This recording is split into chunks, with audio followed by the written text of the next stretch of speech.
welcome to the 7th of our series to talk about the progressive income tax constitutional amendment that will be on the ballot in this year's general election.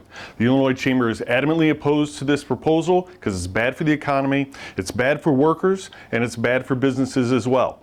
Unfortunately, we are having to talk about this issue today in the context of a major announcement from just last week where a major employer in the state of Illinois admitted to attempting to bribe important figures in the Illinois General Assembly.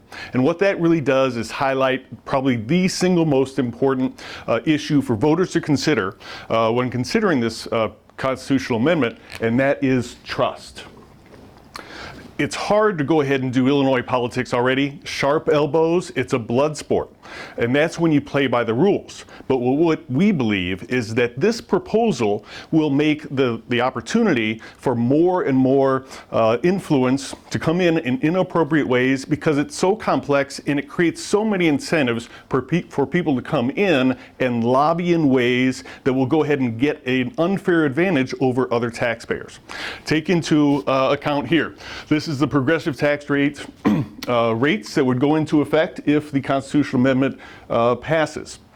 Already, we have seen these rates go up substantially from what the governor initially proposed to when, in just a few short days, the legislature came in and said, no, we want more money to spend how we want and with our friends, and these rates went up and a new bracket even came in.